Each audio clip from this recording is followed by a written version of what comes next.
السلام عليكم ورحمة الله وبركاته. الحمد لله رب العالمين والصلاة والسلام على سيدنا محمد وعلى آله وصحبه أجمعين. أما بعد. அன்புக்குரியவர்களே, கண்ணியமானவர்களே, ஒவ்வொரு நாளும் எமது பாவங்கள் மன்னிக்கப்படுவதற்கு, எமது உள்ளத்தில் இருக்கக்கூடிய பாவங்களின் அழுக்குகள் அதிலிருந்து நாம் சுத்தமாகுவதற்கு அல்லாஹ் தஆலா தந்த மிக பெரும் ஒரு வணக்கம் தான் 5 நேர தொழுகை. இந்த 5 நேர தொழுகையை ஒரு மனிதன் உரிய முறையிலே தொழுவதன் மூலம் பாவத்திலிருந்து பரிசுத்தம் அடைகின்றார்.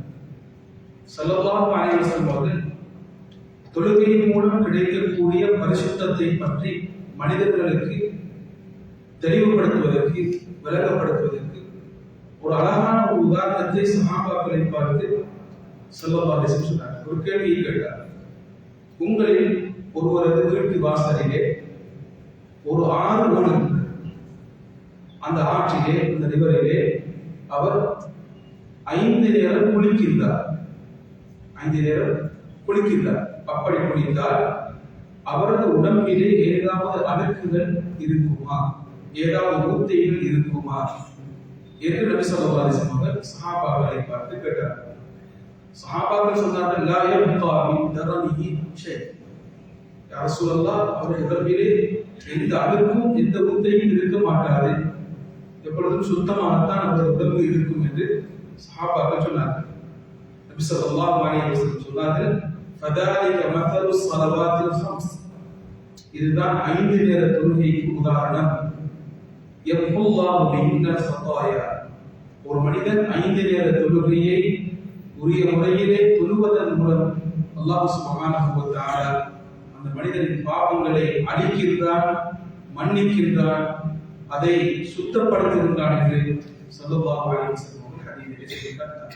அன்புக்குரியவர்களே, கண்ணியமானவர்களே, அல்லாஹ் தந்த மிக பெரும் ஒரு பாக்கியம் தான் மனிதன் தப்பு செய்யக்கூடியவன்.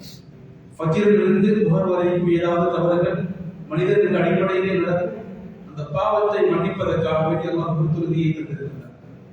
துஹரிலிருந்து அஸர் தொழுகை வரைக்கும் ஏதாவது தவறுகள் நடக்கும்.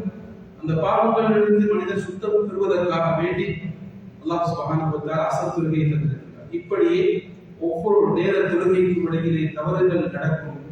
அந்த தவறுகள் மூலம் மனிதனுக்கு பாவம் ஏற்படக்கூடாது, பாதிப்பு ஏற்படக்கூடாது. பாவத்திற்கு நிச்சயம் ஒரு பாதிப்பு இருக்கின்றது. அந்த பாதிப்பு ஏற்படாமல் மனிதன் அதிலிருந்து தன்னை பாதுகாத்துக் கொள்ள வேண்டும், சுத்தம் பெற வேண்டும் என்பதற்காக வேண்டி அல்லாஹ் சுப்ஹானஹு வ தஆலா அந்த மிகப்பெரும் ஒரு வணக்கம் தான் 5 நேர தொழுகை. நாம் யோசிக்கலாம், ஏன் 5 நேரம் மஸ்ஜிதுக்கு வந்து ஜமாஅத்துடன் தொழ வேண்டும், இப்படி எல்லாம் கஷ்டப்பட வேண்டும் என்று யோசிக்கலாம். அல்லாஹ் தந்த மிகப்பெரும் ஒரு வணக்கம் இது. எமது உடம்பிலே, உள்ளத்திலே இருக்கக்கூடிய பாவங்கள் என்ற அசுத்தம், இதிலிருந்து நாம் சுத்தம் பெறுவதற்காக வேண்டி, நாம் தூய்மை அடைவதற்காக வேண்டி அல்லாஹ் தஆலா தந்த மிகப்பெரும் ஒரு வணக்கமாக இருக்கிறது. அதில் விசேஷமாக கண்ணியமானவர்களே, உது செய்யும் பொழுது ஸல்லல்லாஹு அலைஹி வஸல்லம் அவர்கள் ஒவ்வொரு உறுப்புகளாக சொல்லி ஒரு மனிதன் முகத்தை கழுவும் பொழுது முகத்திலிருந்து அனைத்து பாவங்களும், அனைத்து அழுக்குகளும் வெளியாகின்றன. கையை கழுவுகின்றான்.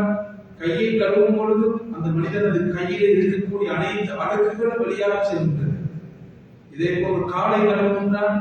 மனிதன் செய்த அனைத்து அழுக்குகளும், அவனிடத்தில் இருக்கக்கூடிய அசுத்தமான விடயங்களும் அந்த மனிதனிலிருந்து வெளியாகி செல்கின்றது. அதற்கு முழு காரணமாக வைத்தது ஸல்லல்லாஹு அலைஹி வஸல்லம் அவர்கள் சொல்லி காட்டியிருக்கிறார். விசேஷமாக கண்ணியமானவர்களே, ஒரு தொழுகையிலிருந்து இன்னொரு தொழுகையை எதிர்பார்த்திருப்பது, அதன் மூலம் பாவங்கள் மன்னிக்கப்படுகின்றது என்று ஸல்லல்லாஹு அலைஹி வஸல்லம் ஹதீஸிலே சொல்லியிருக்கிறார். இஷாவை தொழுதுவிட்டோம், ஃபஜ்ரை தொழுவதற்காக வேண்டி நாம் ஃபஜ்ருடைய ஜமாஅத்துடன் கலந்து கொள்ள வேண்டும், நாளை ஃபஜ்ரை தொழ வேண்டும் என்று எதிர்பார்த்து நாம் வீட்டுக்கு செல்கின்றோம்.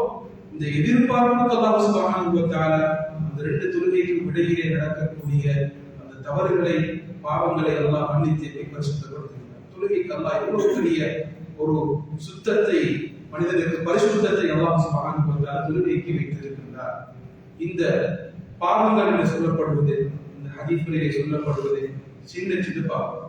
பெரும் பாவங்கள் அதற்கு தௌபா செய்து அந்த நிபந்தனைகளை பேணி நாம் தௌபா செய்தால்தான் அந்த பெரும் பாவங்கள் மன்னிக்கப்படும்.